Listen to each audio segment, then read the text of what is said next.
السلام علیکم ورحمۃ اللہ وبرکاتہ۔ آج میں آپ کی خدمت میں ایک ایسا مسئلہ بتانے والا ہوں، ایک ایسا مسئلہ رکھنے والا ہوں جس مسئلے کو سن کر آپ کو یقین ہو جائے گا کہ حقیقتاً مسئلے کے اندر بہت باریکیاں ہوتی ہیں، اور یہ بات بھی آپ کو سمجھ میں آ جائے گی کہ عام انسان کے بس کی بات نہیں ہے کہ کسی مسئلے پر جو ہے وہ جرأت دکھائے۔ جو آج کل کے زمانے میں کہ اگر کوئی مسئلہ پوچھ لیا جائے، چائے دکانوں میں ہوں، بازاروں میں ہوں، تاشوں کے اڈوں میں ہوں، دھڑلے سے مسئلے کو بتا دیتے ہیں۔ ایک عالم سامنے کھڑا ہوا ہوتا ہے لیکن اس کو پوچھنے کی نوبت نہیں آتی، اس کو بتانے کی نوبت نہیں آتی کہ فوراً ایک عام انسان چھلانگ لگا کر مسئلے کو بتا دیتا ہے۔ اس مسئلے کو سن کر آپ کو سمجھ میں آ جائے گا کہ حقیقتاً مسئلہ ایک عام انسان کو نہیں بتانی چاہیے۔ مسئلہ کیا ہے؟ مسئلہ یہ ہے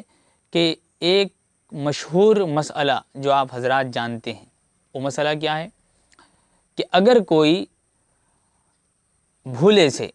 روزہ یاد نہیں، اس نے روزہ رکھا ہے، یہ ذہن میں یہ بات نہیں ہے، ذہن سے یہ بات اڑ گئی، خیال نہیں، بے دھیان ہو گیا کہ میں روزہ رکھا ہوں، اس نے کھا لیا، پی لیا،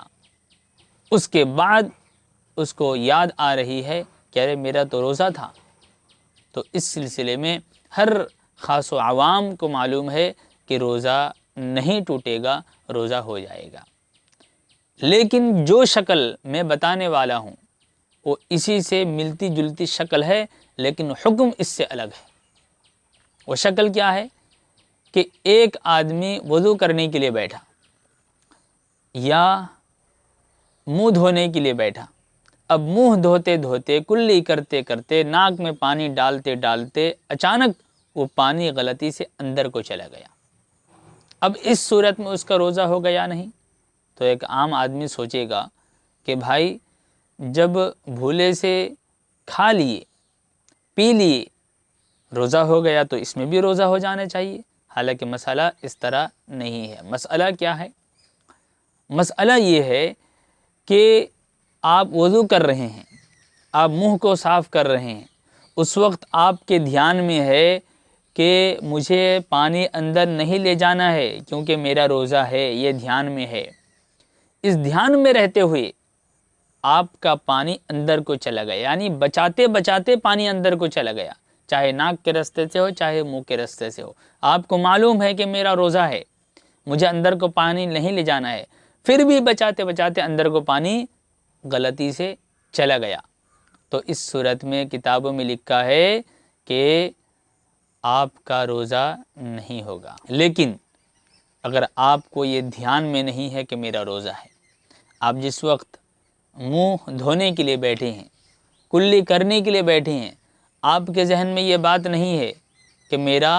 روزہ ہے، یہ تصور آپ کا نہیں ہے، آپ جو ہے وضو کر رہے ہیں یا منہ صاف کر رہے ہیں، منہ صاف کرتے کرتے پانی اندر کو چلا گیا، تو اس صورت میں آپ کا روزہ ہو جائے گا۔ دیکھیے مسئلہ کیسے بدلا کہ وہاں کھانے کی نیت سے کھا رہے ہیں، وہاں پانی پینے کی نیت سے پی رہے ہیں، تو آپ کا روزہ نہیں ٹوٹا، اور یہاں کلی کرنے کی نیت سے کلی کر رہے ہیں، کلی کرنے کی نیت سے پانی اندر کو چلا گیا، منہ صاف کرنے کی نیت سے پانی اندر کو چلا گیا، آپ کا یہاں روزہ نہیں ہوگا، روزہ آپ کا ٹوٹ جائے گا۔ وہی تفسیر ہے کہ اگر وضو کرتے وقت آپ کے ذہن میں ہے کہ میرا تو روزہ ہے، پانی کو بچا کر رکھنا ہے، یا آپ کے ذہن میں ہے پھر بچاتے بچاتے پانی اندر کو چلا گیا، تو آپ کا روزہ ٹوٹ جائے گا، روزہ نہیں ہوگا۔ ایک کتاب فتاوی عالمگیریہ، ایک بہت مشہور اور جو ہے معتبر کتاب ہے، ہر عالم اور ہر مفتی کے زیر مطالعہ اس کتاب کا ہونا اشد ضروری ہے۔ اس کتاب کے جلد نمبر 1 صفحہ نمبر 202 کے اندر موجود ہے، وَإِن تَمَزْمَزَ أَوِ اسْتَنْشَقَ، اگر کوئی کلی کرنا شروع کیا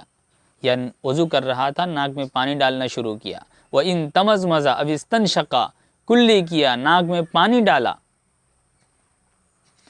اس کے بعد کیا ہوا؟ فدخل الماء جوفہ، تو ناک کے راستے سے ہو یا منہ کے راستے سے ہو، پانی اندر کو چلا گیا، پیٹ کو چلا گیا۔ تو آگے لکھتے ہیں ان کانا ذاکرا لصومہ، اگر اس کا روزہ اس کے دھیان میں تھا کہ میرا تو روزہ ہے،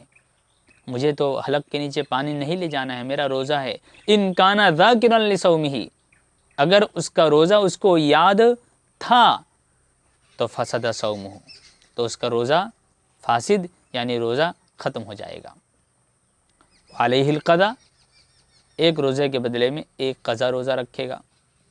وَإِن لَمْ يَكُنْ ذَاكِرًا، اور اگر اس کے دھیان ہی میں نہیں تھا کہ میرا روزہ ہے یا روزہ نہیں ہے، دھیان میں نہیں تھا، بس وضو کرنے کے لیے بیٹھا ہے، کلی کرنے کے لیے بیٹھا ہے، پانی اندر کو چلا گیا، تو کہتے ہیں لا یفسد صومہ، دھیان میں نہیں تھا روزہ، اب پانی اندر کو چلا گیا، تو کہتے ہیں کہ اس کا روزہ نہیں ٹوٹے گا، روزہ ہو جائے گا۔